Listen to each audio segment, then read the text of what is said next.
pemberontakan Darul Islam atau Tentara Islam Indonesia. Namun sebelum kita bahas masuk ke materi, maka arti dari pemberontakan. Mengapa disebut pemberontakan?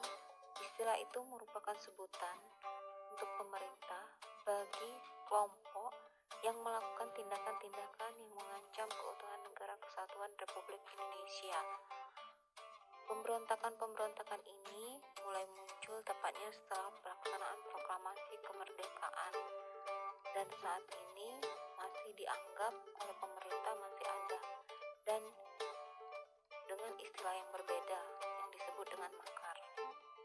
Baiklah, kita bahas tentang pemberontakan DITII atau Darul Islam atau Tentara Islam Indonesia, yang kita bahas segelintir dari pemberontakan-pemberontakan yang ada yang pernah terjadi di negara Indonesia.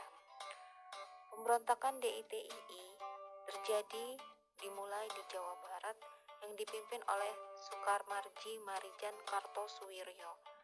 Adapun latar belakang pemberontakan DITII adalah adanya ketidaksetujuan dari Kartosuwiryo dari isi perjanjian Renville yang mengharuskan tentara TNI ditarik mundur dari kantong-kantong gerilya ke wilayah RI.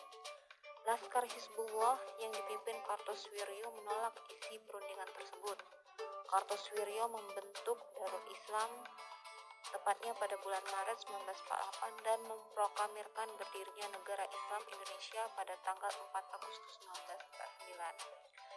Upaya pemerintah mengatasi pemberontakan DITII melalui musyawarah gagal. Melalui operasi militer dengan nama Operasi Baratayuda dengan taktik pagar betis, akhirnya pada tanggal 4 Juni 1962 Kartosuwiryo berhasil ditangkap di Majalaya, Jawa Barat dan dieksekusi oleh pemerintah. Kemudian dari pemberontakan DITII di Jawa Barat berkembang meluas ke Aceh dan ke Sulawesi Selatan.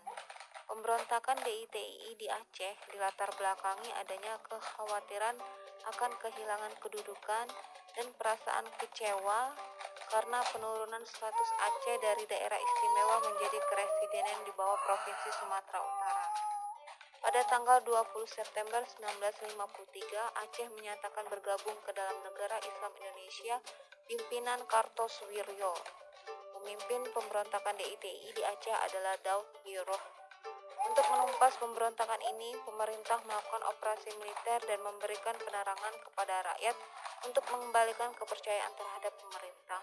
Penyelesaian akhir menghadapi DITII di Aceh dilakukan melalui musyawarah kerukunan rakyat Aceh yang berlangsung tanggal 17 sampai 28 Desember 1962. Dan akhirnya pemerintah berhasil mengatasi pemberontakan DITII di Aceh dengan damai.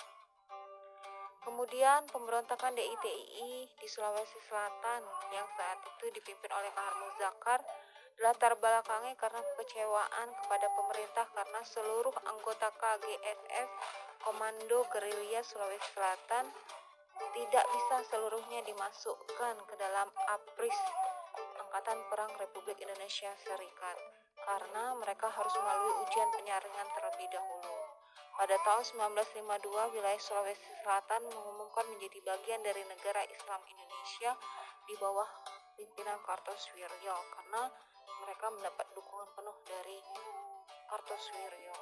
Pemerintah melakukan operasi militer pada tanggal 3 Februari 1965 untuk menumpas pemberontakan DITII di Sulawesi Selatan, dan akhirnya Kahar Muzakar terbunuh dalam operasi militer tersebut. Demikianlah materi kita tentang pemberontakan DITII yang terjadi di Jawa Barat, Aceh, dan Sulawesi Selatan.